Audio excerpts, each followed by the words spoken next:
2019, I visited South Africa for the first time, and it was the first place that I really felt that I could live outside of my city of New Orleans. I had been many places, been to Tanzania, been to Morocco, Paris, Spain, Istanbul, Mexico, all over the Caribbean. And those places are nice to visit. But when I came here in 2019, it was just something about the place, something about Joburg. They said, hey, I could live here. I really can't explain it, but it was just a feeling. My family and I began to visit. 2020, obviously COVID happened and no one could travel. But in 2021, we came 3 times, like in March and then June and then December. And then in 2022, we came back in March, and then in August of 2022 is when we decided to move, and that's when we moved. I am Asad El Malik, a native of New Orleans, Louisiana, currently living in Johannesburg, South Africa.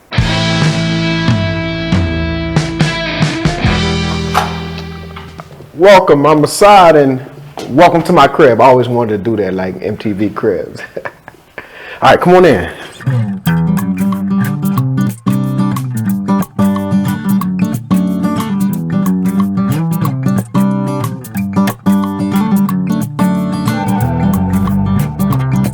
This is the entryway. This is a thatch style home. It's kind of native to South Africa.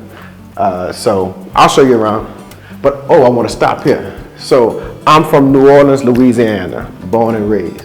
So in our culture, we have what they call Mardi Gras. Indians is paying homage to the Native Americans who assisted the enslaved Africans when they would run away. So we pay homage to them every year, all the time, by dressing up in these suits. So this is another Indian painting, a little girl. And so as a Southern Black American, African American, I love to cook. And so this is the kitchen, kind of country style. Country style, right? But yeah, we can move forward. Another Indian representing New Orleans. So this is a dining room. We often have friends over, eat, drink, be merry, do something radically simple and revolutionary. That's outside. We have a garden that wraps around the entire house from this side to that side.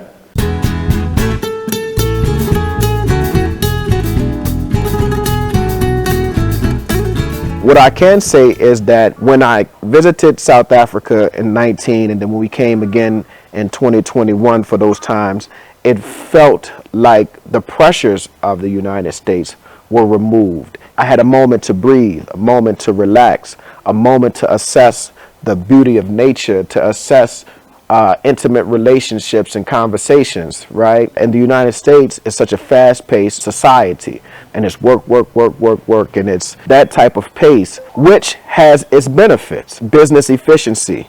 You cannot get more business efficient than the United States. I often tell people that when I was first started off in my career and you work an office job and they give you 30 minutes for lunch, you can literally take your 30 minutes for lunch, and within that 30 minutes, you can grab food, go to the bank, and make it back to your desk within 30 minutes because of the type of efficiency the United States has created. Everyone seeks out an opportunity. If you see an opportunity, say, I can live better this way, or this is a different experience that I enjoy more than this other experience. In my opinion, I've been all over the world. Name a place, I've probably been there.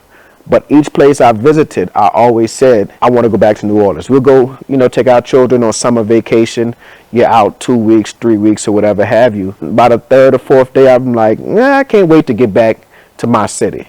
Because I love my city. My city loves me. You hear about these diaspora wars, and then you hear about like FBA and ADOS and all of this stuff. And they say, you got to stay here and fight. Hey, if you want to struggle, handle your business. I'm with you. More power to you. But the idea that somehow because someone seeks a better opportunity that they're running away is foolishness. White Americans leave the United States in droves all the time. They are all over the world. No one ever accuses them of running away. They don't even use that language. They say they saw opportunity and they went there.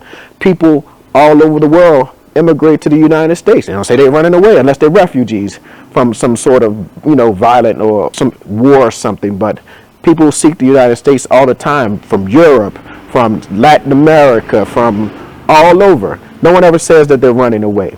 It's only when African Americans, I assume, seek to go to Africa. If I would have moved to Europe, no one would have said I was running away.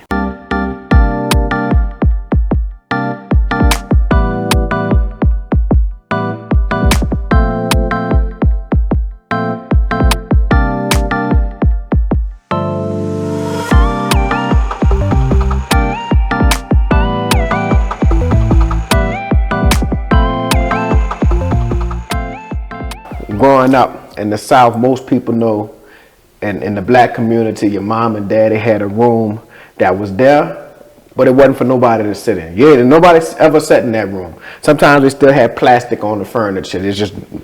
It was just there. So this is my room where nobody sits. It's just here purely for decoration, right? I mean, I don't think anybody's ever sat on the sofa. Anybody's ever sat on that sofa.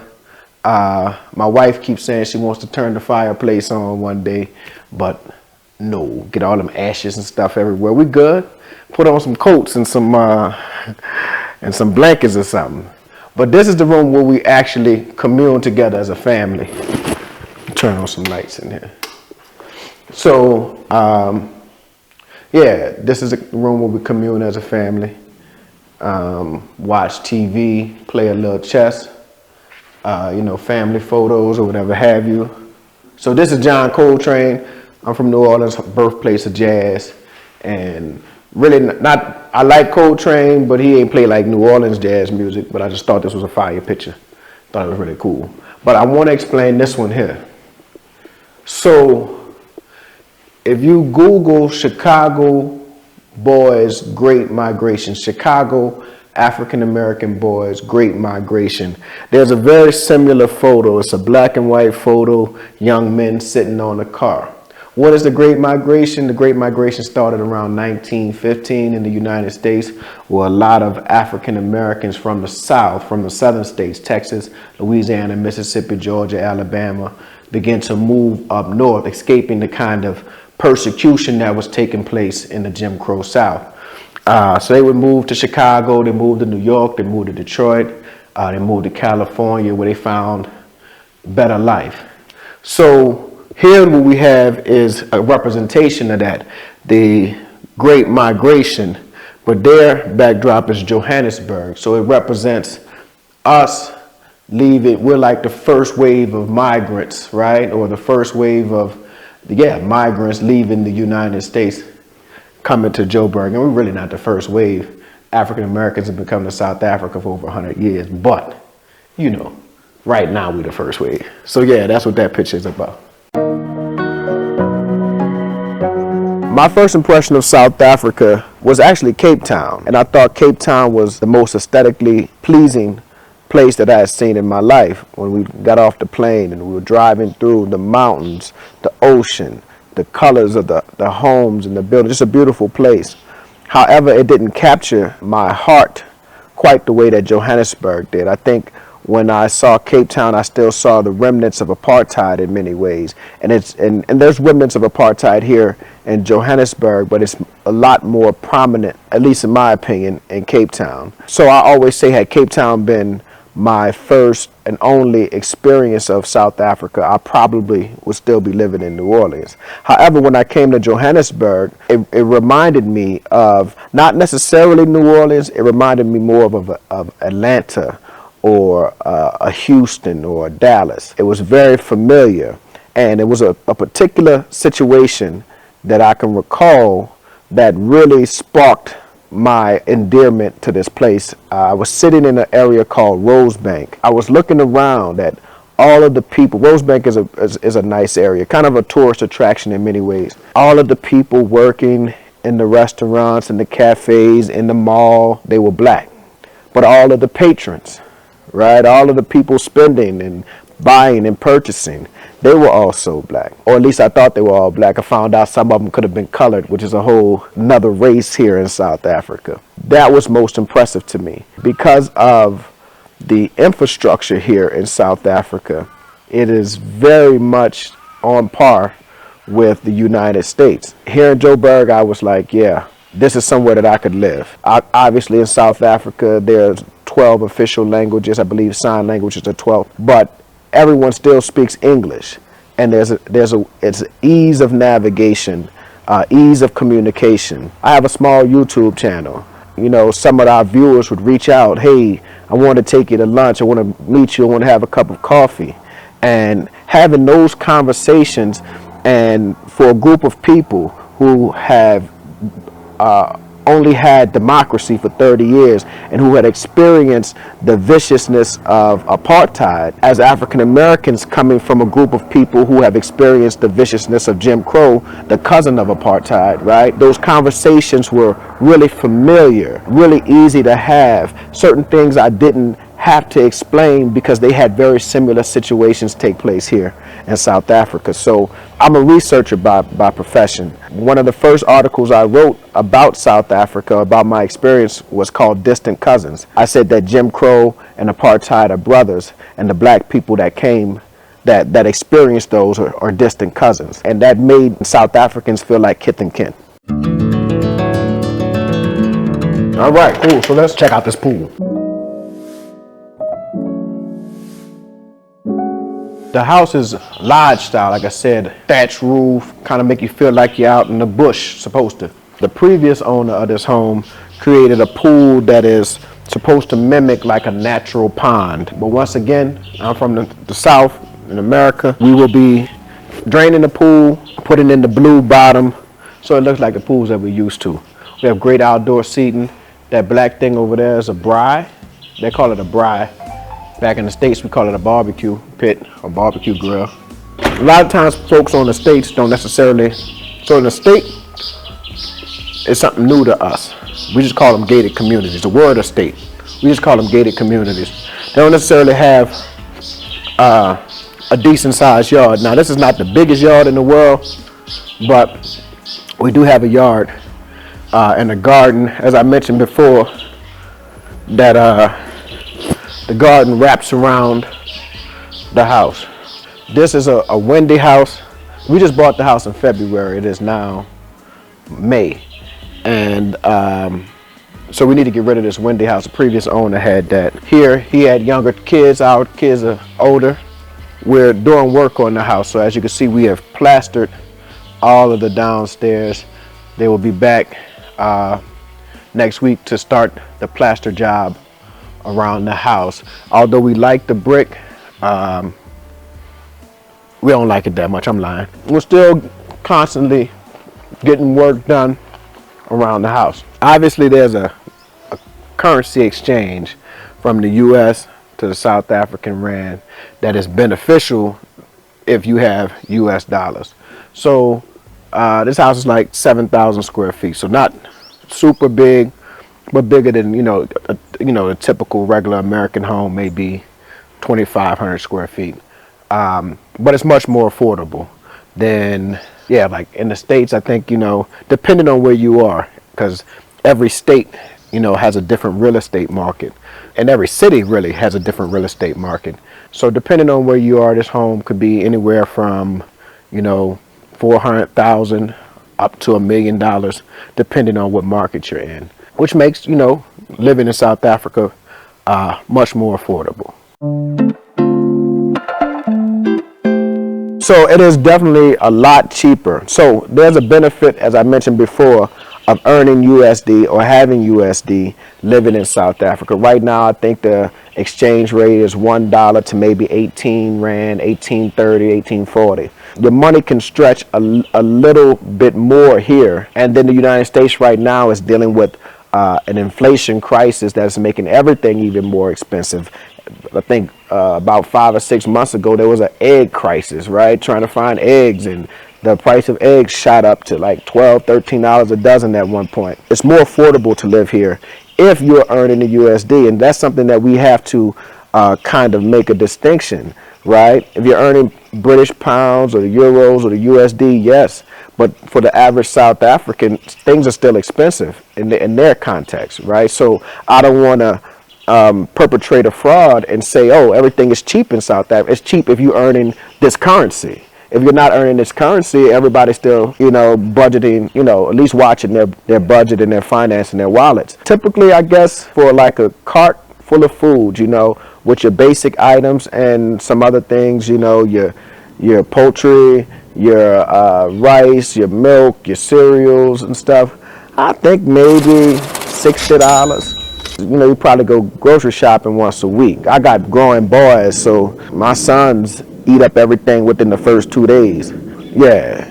No, so about a 60, maybe $70 a week on grocery shopping. Going out to eat is much more affordable for a family of 4 at a high-end restaurant. So now I could take my children to McDonald's and spend, probably $8 and feed the whole family, right? But yeah, no.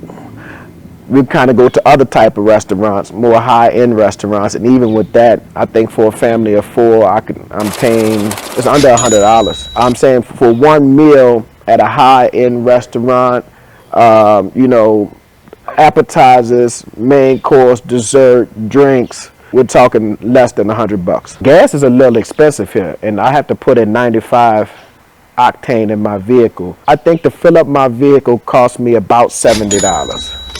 But I don't have a car note, so I don't do public transportation or anything like that. In the United States, we don't have Chinese cars yet. The Chinese cars are about to put like Audi and Lexus and Mercedes-Benz out of business. They are making some of the best quality vehicles with all of your bells and whistles for a fraction of the price.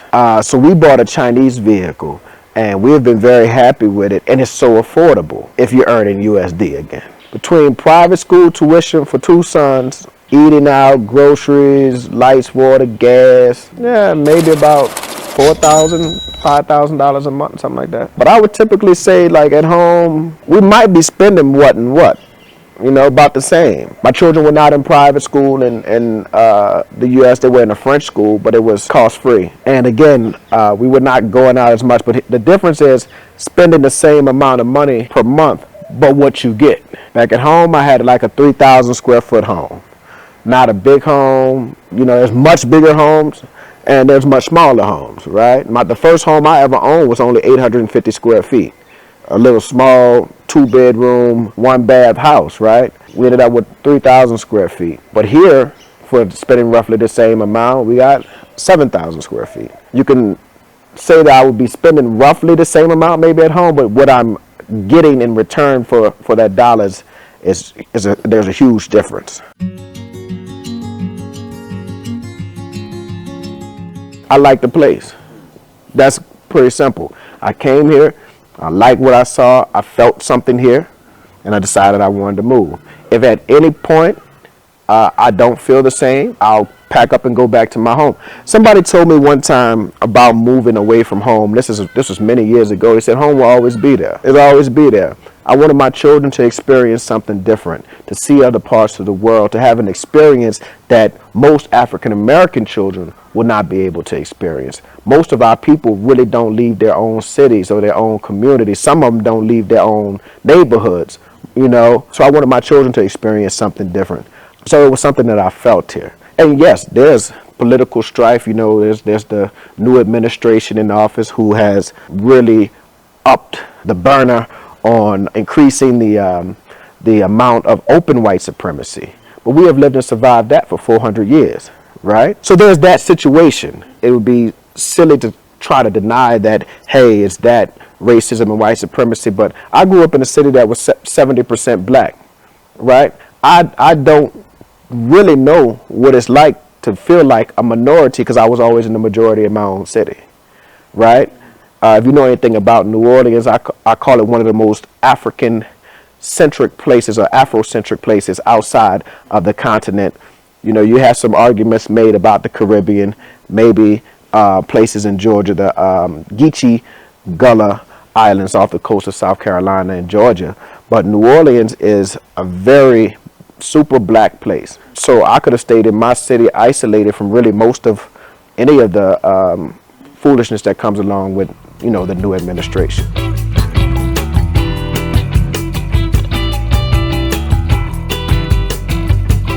There are a lot of African Americans who are now relocated, and there's a lot of African Americans who were already here. Again, as I maybe mentioned, African Americans have been coming to South Africa for over a century. The African Methodist Episcopal Church has been in South Africa over 100 years. The Fish Jubilee Singers came in the 1890s. So there's always been a small pocket, a small population, one or two here. After the end of apartheid and the dawn of democracy, there was a first wave of African Americans who came. Most of them were corporate types. You work for a white corporation, and this African nation is now opened up to democracy. They say, well, send a black guy. And so a lot of that happened. But so they were not necessarily here to live and to kind of seek out. They were here on assignment for a job, right? But starting, I would say, after the World Cup 2011, I think that really put a big spotlight on South Africa.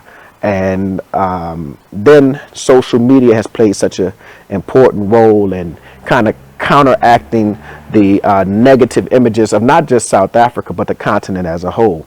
So there are a lot of African Americans who are now relocating to South Africa, but also to Ghana, to Kenya, to Rwanda, Tanzania, different places. But we are building a community here. And what I enjoy is, time with my friends, the people who I've called friends now, who some I've just known a year, some I've known 6 months. But we eat, we commune, we go out. We were at a jazz concert last night. So that's one thing. Another thing I enjoy about living here is meeting the people of South, like meeting South Africans, right? Communing with them, learning the differences, learning the similarities. There are a lot of similarities, but indeed there are a lot of differences. Some African Americans may come to the continent and they want to adopt another culture and say, well, I'm going to do things like that. That's fine if that's their decision. But I have a culture. I have a strong culture, right? And so I don't have to adopt. But I like to learn about other people's culture and see how it is similar or different from the culture that I've inherited from my family and my ancestors.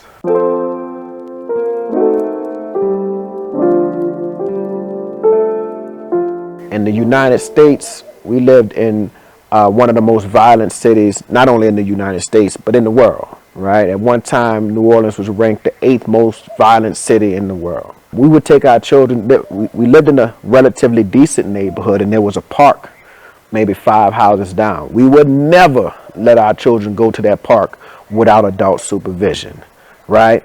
Just because of the nature of the United States and the nature of the city. There was never any shootings or any killings or anything in our neighborhood, but because we're in this city, we want to be very protective of our children. Here, my children, we live in a gated community here. Our children come home, drop their books at the front door, and they're off. I don't have to worry because they can't leave off the estate. This neighborhood itself is designed really for families. There's 17 parks in this neighborhood. So there's basketball courts, there's soccer fields, there's a library, right? That has contributed to me not having to be what they call a helicopter parent, just, always watching your children or whatever. Now my children, one's 15 and one's 13, right?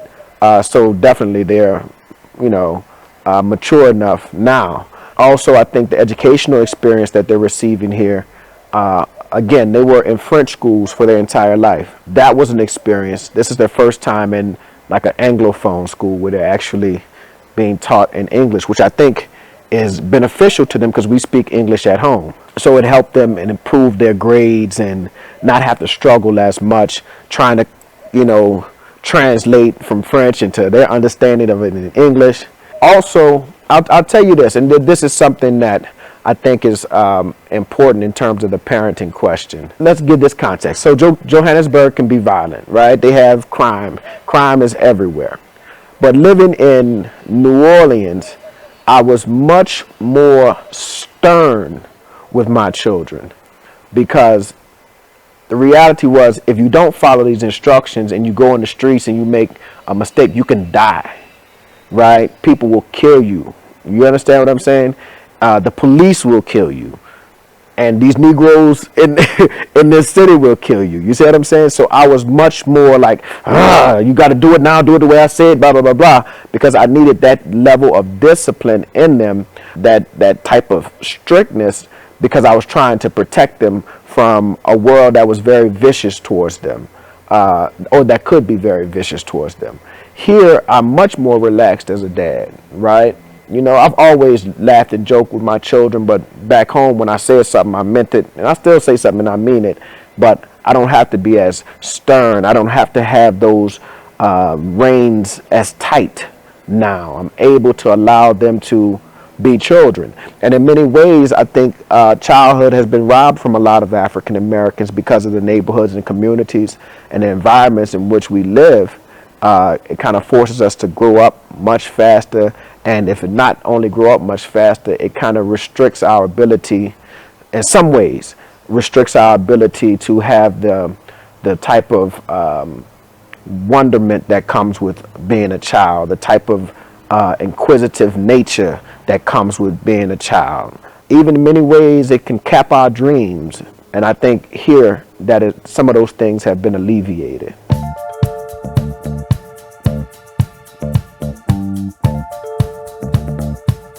Have a couple of incomes. I work remotely from the United States as a researcher, and then I also work here at the University of Witwatersrand as a researcher. I earned my PhD in intercultural relations in 2021. And then my wife also works remotely. So other than money from WITS or the university here, our income hasn't changed much.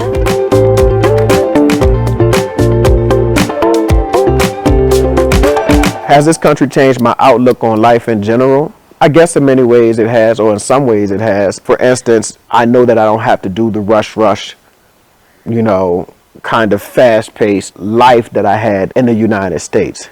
But in many ways, I sometimes miss that because, you know, South Africa is very relaxed. And when you're trying to get something done, you know, you're like, wait, hold up, man. Where the white people at? Bring them in. They need to we need to move this along a little faster. Yeah, but no. Yeah, it's changed my outlook on life in some ways, but I think I had a pretty decent world perspective. Oh, what surprises me most about South African people, I think they are much more humble and gentle in many, many ways. Now, you know, they can get riled up, you know, they can burn some stuff up too, right? But the individual, on an individual daily basis, they're much more humble and gentle. I hate to use the word soft because in our American context, that is like, it has a negative connotation to it. But they're softer. Even the men are softer in terms of, you know, they're not hyper masculine. You know, in the United States, we have toxic masculinity.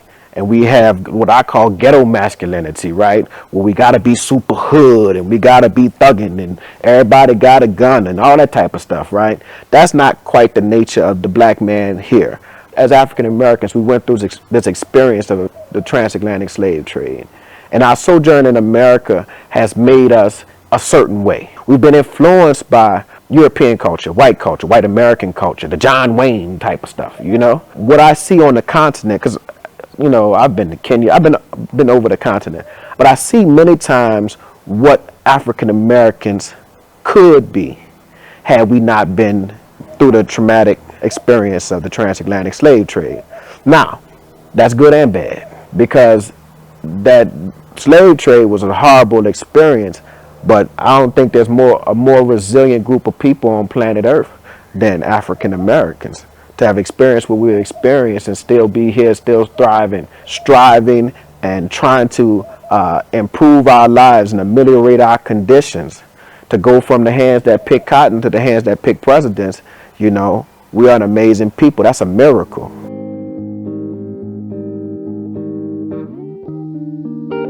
Do I feel more free or financially challenged? Absolutely more free. Again, we earn USD, so that there's a benefit of that. Like some of the stresses that I know that most black Americans tend to face. You know, listen, if you come from a certain situation, you're going to always think about money. You know, I don't care how much you have. I heard Will Smith said, Will Smith say that he always still concerned, like 200 million, 300 million, worth, worth 300 million, and he's still like, I still think about money. I still worry about going broke, right? So no matter how much money you have, if you come from a certain situation, you will always have money, that concern, that thought, am I overspending? Am I spending too much? What happens if I lose a job? How can I manage? Those type of thoughts. But I don't have them as much maybe as the typical African American who's still living in the States, having to pay kind of some of those inflated prices.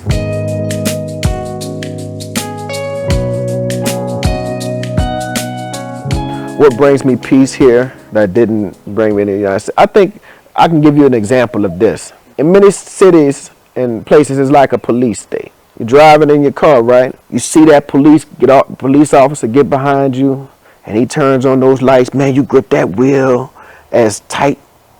Oh, you holding that wheel tight, like, Lord. Your stomach start to rumble a little bit, like, Lord, the police behind me. He got his lights on, right? Now, you have done nothing wrong. You were not speeding. You got your seatbelt on. You didn't you use your turn signal, so you've done nothing wrong. But why are you afraid? Why are you feeling this anxiety?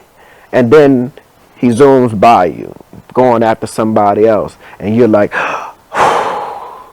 like you just escaped death.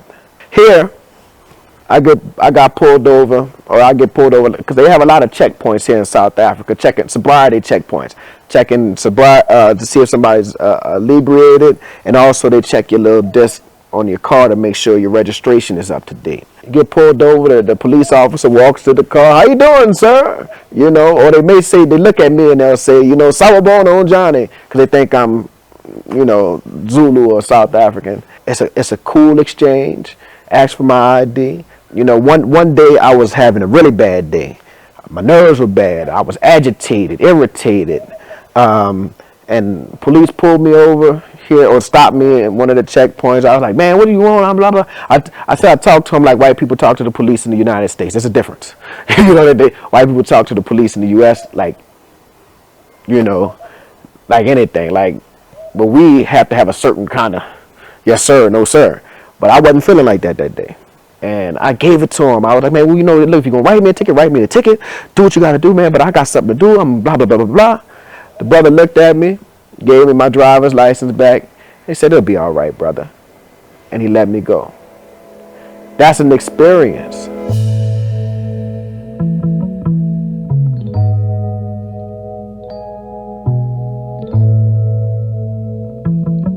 Money don't have anything to do with happiness. If you are not happy within yourself, if you have not found joy within yourself, you could have $1 million. You could have $10 million. You could be Elon Musk. Elon Musk not happy. Look at him. The richest man on earth. He look happy to you? He look like a miserable man to me. Money and wealth don't make you happy. Your wife, your family, your children, your family, your loved ones. How your children respect you. That's your wealth. How your wife look at you when she walk in the room. Do she cut her eyes? Or does she look at you with admiration, saying, man, I got a good husband, I got a good man? That's your wealth. When you're sick and you're in the hospital and 50 people come visit you because you are loved and admired and honored, that's your wealth. It ain't about no money. Money come and go.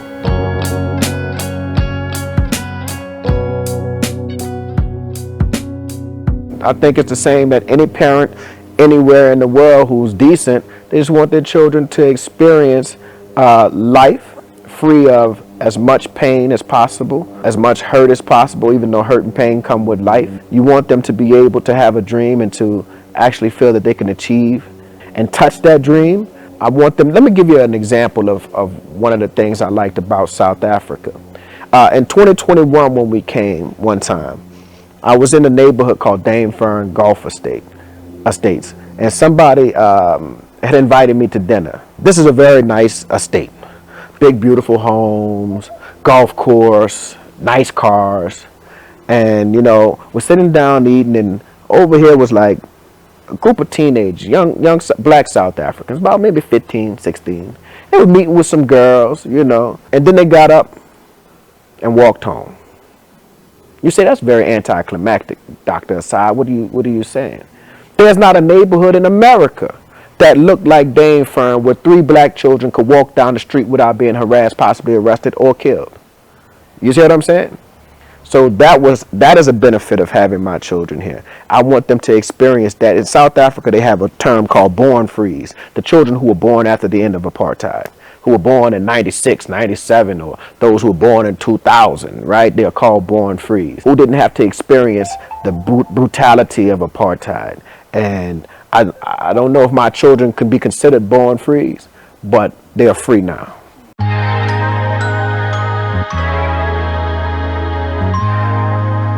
I've been embraced. You say you hear it a lot from African Americans that they don't feel accepted.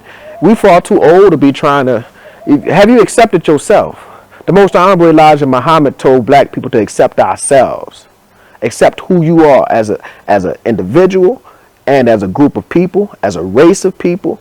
If you have not matured enough to accept yourself, you will never be accepted by anybody anyway. That's the mentality I have. So I've accepted myself a long time ago. I know who I am. I'm self-assured. I'm self-aware. And I walk into any room like that.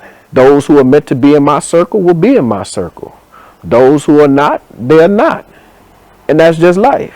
But here in South Africa, I feel that if you treat people with respect, respect culture, they'll respect you.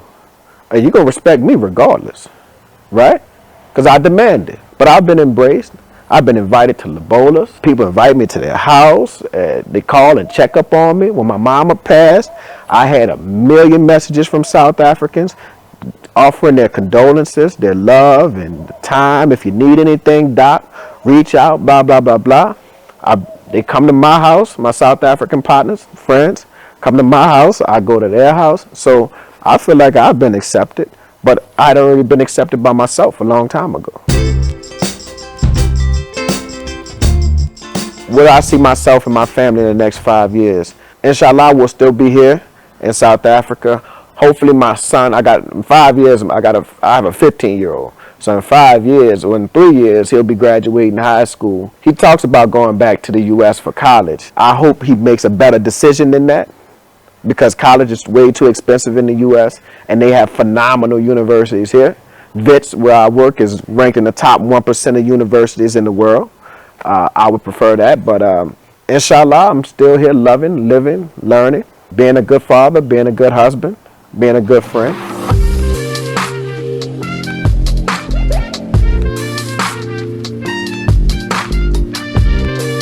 Make sure you have a good plan.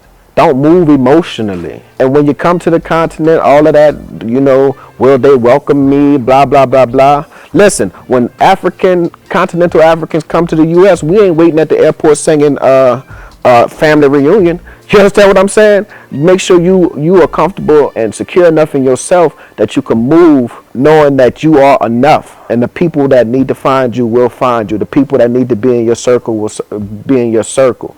But the most important thing is to plan financially. You don't want to be, end up in a tough situation in another country and then, have to go back home. And ain't nothing wrong going back home, but you want to go back home as a decision that you're making on your own, not because you've been forced. They say prior planning prevents piss poor performance. If you plan properly, you'll prevent some of the pitfalls that could happen to you, to you by making such a major move from leaving the United States, coming to the continent, or going anywhere else in the world. So me right now, speaking to myself 3 years ago or 4 years ago or 5 years ago, I would say keep doing what you're doing, and in a few years your life will be dramatically different, and you're gonna love it.